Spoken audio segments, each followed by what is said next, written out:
Good morning, students. It's class 9. We are on history, chapter 1, the French Revolution. It's part 7 and the topic is the abolition of slavery. Slave होता है दास यानी नौकर. तो इस तरह की प्रथा थी वहाँ पे कि वहाँ पे जब एम्प्लॉयज़ जो वर्कर होते हैं वो नहीं मिलते थे तो उन वर्कर्स को दास बना दिया जाता. तो इस तरह की कंडीशंस रही है वहाँ पे. जो इसका अंत किस तरह से हुआ है वो बताया हुआ है. The abolition of slavery in French colony was one of the most revolutionary social reforms of the Jacobian government. तो जैकोबिन गवर्नमेंट जो थी उसका एक सामाजिक सुधार था कि उन्होंने जो फ्रांस के जो कॉलोनीज थी वहाँ पे इस तरह की जो स्लेवरी की प्रथा चल रही थी उसका अंत किया. The articles such as tobacco, indigo, sugar, coffee were supplied through the French colonies in the Caribbean, Martinique, Guadeloupe, and San Domingo. So, what happened to this? The European did not want to go and work in the far off and the unfamiliar land, which means a shortage of labor on the plantation. अब इसमें ये था कि जो कैरिबियाई उपनिवेश थे like Martinique, गॉडेलॉप और San Domingo, वहाँ पे क्या होता था, वो तंबाकू, नील, चीनी और कॉफ़ी ये सारी जो चीज़ें थी उनको वहाँ से मतलब रॉ मटेरियल मिलता था. पर यूरोपियन जो थे वहाँ पर जाना नहीं चाहते थे. तो इससे क्या होता था कि वहाँ के जो वहाँ पे ये सारी चीज़ें उगाई जाती थी, एग्रीकल्चर उनका किया जाता था, तो वहाँ पे जो लेबर है उसकी शॉर्टेज हो जाती थी. तो अब इसका क्या हल निकाला इसमें यूरोप ने, अफ्रीका और अमेरिका के बीच में एक ट्रायंगुलर जो है इस तरह का स्लेवरी का ट्रेड चालू कर दिया.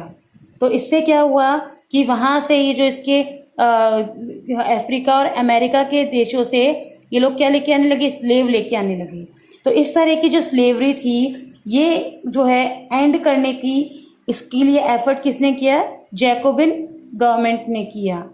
अब ये कह रहा है कि 18th सेंचुरी में तो इस तरह का जो कार्य किया गया उसको क्रिटिसाइज नहीं किया गया, बट इसमें this was finally done in 1794 when the convention legislated to the free all slaves in the French overseas territories. अब इसमें ये किया गया कि ये एंड हुआ 1794 में कि फ्रांसिस के जो भी उपनिवेश हैं, जो भी इसकी कॉलोनीज है, वहाँ पर जो ये स्लेव्स हैं उनको मुक्त कर दिया जाए. अब ये जो लॉ था थोड़े टाइम तक तो लागू रहा, पर जब नेपोलियन आया था तो उसने ये स्लेव की जो ट्रेड है वो वापस स्टार्ट हो गया था. फिर एट द एंड जो है 1848 में स्लेवरी जो थी वो फाइनली इरेडिकेट की गई, खत्म करी गई फ्रेंच की कॉलोनीज से. सेकेंड टॉपिक है the revolution in everyday life. Politics can change the clothing of people, their speaking language और the books they read. This happen in France in the year following 1789. We saw many such changes in the lives of man, women and children. अब ये कह रहे हैं the credit goes to the revolutionary government which pass laws that would translate the ideas of liberty and equality into everyday practice. जो अब ये लोग जो थे पॉलिटिकल जो पीपल थे, उनका पहनावा, उनकी बोलचाल, उनके द्वारा पढ़ी जाने वाली पुस्तकें सारी जो है वो चेंज होती गई. अब इससे क्या हुआ, 1789 के बाद में लोगों में बहुत ज़्यादा चेंजेस आए. क्यों? क्योंकि जो ये रेवोल्यूशन हुआ था उससे जो गवर्नमेंट थी उसके नियम कायदों में चेंजेस हुआ और इस तरह से जो इक्वलिटी लोगों में आई. तो उससे क्या हुआ कि सब लोग जो हैं, भले ही वो अमीर हो गरीब हो, वो इक्वलिटी से जीने लगे. One important law that was enforced soon after the storming of Bastille in the summer of 1789 was the abolition of censorship. एक ये कानून जो बना था उसका नाम था सेंसरशिप की समाप्ति. यानी कि जो ओल्ड रिजाइम था उसमें क्या था, जो पुराना कानून था उसके अंतर्गत ये था कि कोई भी अगर किताब वगैरह लिखी जा रही है तो उसको राजा के पास भेजा जाता था. उसके जो सेंसर के लिए जो ऑफिसर्स बिठा रखे थे, सेंसरशिप क्या होती है, वैसे सेंसर होता है कि कोई भी चीज पब्लिश कर रहे हैं तो उससे पहले एक अधिकारी के पास उसको भेजना, वो देखेगा कि उसमें कुछ राजा के बारे में गलत तो नहीं है, होगा तो बोलेगा कि नहीं इस पॉइंट को कट कर दो, ये राजा को सही नहीं दिखा रहा है, तो उसको सेंसर कहते हैं. तो ये सेंसरशिप जो है उसको खत्म कर दी गया.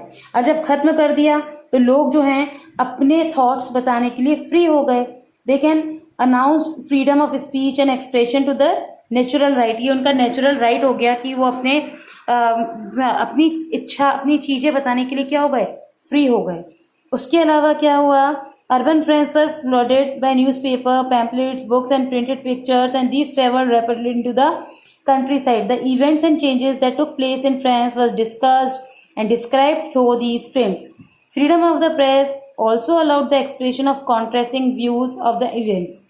Each side tried to convince the others of its position through print media. Plays, songs and festive processions attracted majority of the people.